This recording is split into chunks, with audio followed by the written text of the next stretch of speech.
വളരെ പ്രധാനപ്പെട്ടൊരു വാർത്തയിലേക്കാണ് spot live ആദ്യം പോകുന്നത്. ലിഫ്റ്റിൽ തല കുടുങ്ങി വീട്ടുടമസ്ഥൻ മരിച്ചു. പത്തനംതിട്ട കടമനിട്ടയിലാണ് അപകടം. ശാരീരിക പരിമിതിയുള്ള 75-കാരനായ മാത്തുക്കുട്ടിയാണ് മരിച്ചത്. വിവരങ്ങളുമായി ശശിനാരായണൻ ചേരുന്നുണ്ട് പത്തനംതിട്ടയിൽ നിന്ന്. ശശിനാരായണൻ, എന്താണ് സംഭവിച്ചത്? ഇത് അവരുടെ വീട്ടിലെ തന്നെ ലിഫ്റ്റിൽ കുടുങ്ങിയാണോ അപകടമുണ്ടായത്? തീർച്ചയായിട്ടും ഒരു ദാരുണമായ സംഭവമാണ് ഇപ്പോൾ ഉണ്ടായത്. എന്തായാലും പത്തനംതിട്ട കടമനിട്ടയില് കല്ലേലിമുക്ക് എന്ന സ്ഥലത്താണ് ഇത്തരത്തിൽ വീടിന് പുറത്ത് സ്ഥാപിച്ച ലിഫ്റ്റിൽ കുടുങ്ങി ആ ഗൃഹനാഥനായ മാത്തുക്കുട്ടി 75 വയസ്സുള്ള ആളാണ് മരിച്ചത്. എന്തായാലും തല ലിഫ്റ്റിൽ കുടുങ്ങിയാണ് മരിച്ചിട്ടുള്ളത്. ഈ വീട്ടിൽ നിന്ന് 3 നില വീടാണ്. വീട്ടിൽ നിന്ന് റോഡിലേക്ക് ഇറങ്ങാൻ വേണ്ടി വീടിന് പുറത്ത് ക്രമീകരിച്ചിട്ടുള്ള ലിഫ്റ്റാണ്. ആ ലിഫ്റ്റിൽ മാത്തുക്കുട്ടി കയറി ഇറങ്ങി വരുന്ന സമയത്ത് വൈദ്യുതി കറണ്ട് പോയതായിട്ടുള്ള സൂചനയാണ് ലഭിക്കുന്നത്. അതുകൊണ്ട് നിന്ന സമയത്ത് ഈ സ്ക്വയർ പൈപ്പൊക്കെ സാധാരണ നമ്മൾ മറ്റു സ്ഥലത്ത് കാണുന്ന പോലെ ലിഫ്റ്റ് അല്ല, സ്ക്വയർ പൈപ്പൊക്കെ രൂപീകരിച്ച ഒരു ലിഫ്റ്റാണ്. അപ്പൊ അത്തരത്തിൽ നിർമ്മിച്ചിട്ടുള്ളതാണ്. ആ ലിഫ്റ്റിൽ ഇറങ്ങുന്ന വഴിയാണ് കറണ്ട് പോയതാണ്. ആ സമയത്ത് തല അതിൽ കുടുങ്ങി ഈ സ്ക്വയർ പൈപ്പിനകത്ത് കുടുങ്ങി മരിക്കുകയാണ് ഉണ്ടായത്. എന്തായാലും നാട്ടുകാരും അതുപോലെ തന്നെ ബന്ധുക്കളൊക്കെ പോലീസിനെയും ഫയർഫോഴ്സിനെയും അറിയിച്ചു. ഫയർഫോഴ്സ് സ്ഥലത്തെത്തുമ്പോൾ തന്നെ മരണപ്പെടുകയാണ് ഉണ്ടായത്. എന്തായാലും അതിനുശേഷം ഇപ്പോൾ മൃതദേഹം പുറത്തെടുത്തിട്ടുണ്ട്. അപ്പൊ ഈ മാത്തുക്കുട്ടിയും പ്രായമായ ഭാര്യയും മാത്തുക്കുട്ടി രണ്ടുപേരും വയസ്സായ ആളുകളാണ്. ശാരീരിക പരിമിതിയുള്ള ആളാണ് മാത്തുക്കുട്ടി. മക്കൾ വിദേശത്താണ്. ഈ റോഡിൽ നിന്നും വീട്ടിലേക്ക് കയറാൻ വേണ്ടിയാണ് ഇത്തരത്തിൽ ലിഫ്റ്റ് മക്കൾ തന്നെയാണ് സംവിധാനം ചെയ്തു കൊടുത്തത്. പക്ഷെ അത് ഇപ്പോൾ ഇന്ന് വീട്ടിൽ നിന്ന് ഇറങ്ങുന്ന സമയത്ത് അടുത്തൊരു അപകടമുണ്ടായത്.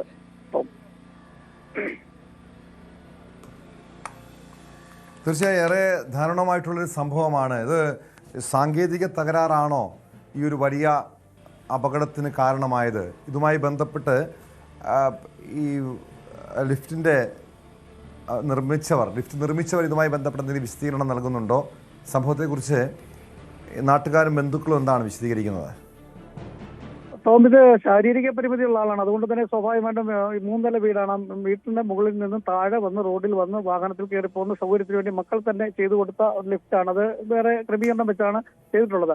അത് സ്ക്വയർ പൈപ്പ് വെച്ച് സജ്ജീകരിച്ച ഒരു ലിഫ്റ്റാണ്. അത് വീട്ടിൽ നിന്ന് നേരെ ലിഫ്റ്റ് കയറുക, താഴെ റോഡിൽ വന്ന് റോഡിൽ വാഹനത്തിൽ കയറി പോകുന്ന സംവിധാനത്തിലാണ് വന്നത്. കാരണം ശാരീരിക വൈകാരിക ഉള്ള വ്യക്തിയായതുകൊണ്ട് തന്നെ ഇത്തരത്തിൽ ക്രമീകരണം മക്കൾ തന്നെയാണ് ചെയ്തു കൊടുത്തത്. ഈ മാത്തുക്കുട്ടിയും മരണമടഞ്ഞ മാത്തുക്കുട്ടിയും ഭാര്യ അവർ രണ്ടുപേരും മാത്രമാണ്, വയസ്സായ രണ്ടുപേരും മാത്രമാണ് വീട്ടിലുള്ളത്. മക്കൾ വിദേശത്താണ്. എന്തായാലും ഇന്ന് മുകളിൽ നിന്നും വീട്ടിൽ നിന്നും താഴേക്ക് ഇറങ്ങുന്ന സമയത്താണ് ഈ സാങ്കേതിക തകരാർ എന്ന് പറയുന്നത്. ഫയർഫോഴ്സ് പറയുന്നത് ഇത് വൈദ്യുതി ബന്ധം നിലച്ചതാണ്. അത് നിലച്ച സമയത്താണ് ഇത്ര അപകടം ഉണ്ടായിരുന്നുള്ളൂ. ഒരു പക്ഷേ ആ സമയത്ത് തല പുറത്തേക്കിട്ട് നോക്കിയതോ അല്ലെങ്കിൽ അവിടെ അത്തരത്തിൽ നോക്കിയ സമയത്ത് എങ്ങാണ് വീണ്ടും കറണ്ട് വന്ന സമയത്ത് ലിഫ്റ്റ് പെട്ടെന്ന് താഴേക്ക് വരുമ്പോൾ ജാം ആയതാവാം എന്നുള്ള കാര്യമാണ് ഫയർഫോഴ്സ് നൽകുന്ന ഒരു വിശദീകരണം.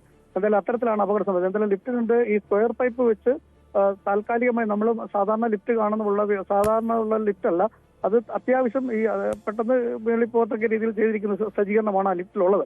ആ സ്ക്വയർ ട്യൂബ് പൈപ്പ് വെച്ചാണ് ഇത് ചെയ്തിരിക്കുന്നത്. അതിൽ തല പുറത്തേക്കിട്ട് തല നോക്കിയ സമയത്ത് ഒരുപക്ഷെ കറണ്ട് നിന്ന സമയത്ത് തല പുറത്തേക്കിട്ട് നോക്കിയപ്പോൾ വീണ്ടും വൈദ്യുതി വന്ന സമയത്ത് പെട്ടെന്ന് തല എടുക്കാൻ കഴിയാത്ത സാഹചര്യത്തിൽ ജാം ആയതായിരിക്കാം എന്നുള്ളതാണ് ഈ ഫയർഫോഴ്സ് നൽകുന്ന ഒരു വിവരം. എന്തായാലും സംഭവ സ്ഥലത്ത് തന്നെ ഈ മാത്തുക്കുട്ടി മരിക്കുന്ന ഒരു സാഹചര്യം ഉണ്ടായി. അതിനുശേഷം ഫയർഫോഴ്സും അതുപോലെ നാട്ടുകാരും ഒക്കെ വന്ന് രക്ഷപ്പെടുത്തെങ്കിലും മരണമടഞ്ഞിട്ടുണ്ട്. അതിനുശേഷമാണ് ഇപ്പോൾ മൃതദേഹം അവിടെ നിന്നും ബോഡി അവിടെ നിന്നും ഒരു ഏറെ ശ്രമകരം നേരത്താണ് ഈ ലിഫ്റ്റിന്റെ കമ്പികളൊക്കെ മുറിച്ചതിന് ശേഷമാണ് പിന്നീട് മൃതദേഹം പുറത്തെടുക്കുന്നത്. എന്തായാലും ദാരുണമായ ഒരു സംഭവമാണ്. ഇപ്പോൾ അല്പസമയം മുമ്പാണ് ഇത് സംഭവിച്ചിട്ടുള്ളത്. അപ്പം ഏറെ സങ്കടകരമായ വാർത്തയാണ്. പത്തനംതിട്ട ജില്ലയിൽ പ്രത്യേകിച്ച് മധ്യ കേരളത്തിലേക്ക് പല വീടുകളിലും വൃദ്ധമാതാപിതാക്കൾ തനിച്ചാണ്. മക്കളൊക്കെ വിദേശത്തായിരിക്കും. മാതാപിതാക്കൾക്ക് വേണ്ടി വലിയ സൗകര്യങ്ങളൊക്കെ ചെയ്തു കൊടുക്കുന്നുണ്ട്. പക്ഷേ ഇങ്ങനെ വൃദ്ധമാതാപിതാക്കൾ അവർ തനിച്ചായതുകൊണ്ട് തന്നെ അതായത് ബഹുനില വീടാണ്, കയറി ഇറങ്ങാനുള്ള സൗകര്യത്തിന് വേണ്ടിയൊക്കെ അവരുടെ മാതാപിതാക്കൾക്ക് വേണ്ടി ഈ രീതിയിൽ സൗകര്യം ചെയ്തു കൊടുത്താണ് ലിഫ്റ്റ് നിർമ്മിച്ച് നൽകിയതാണ്. പക്ഷെ അതാണ് ഒടുവിൽ ഈ രീതിയിലൊരു വലിയ ദുരന്തത്തിന് കാരണമായത്. കൂടുതൽ വാർത്തകൾക്ക് news 18 Keralam YouTube channel subscribe ചെയ്യുക.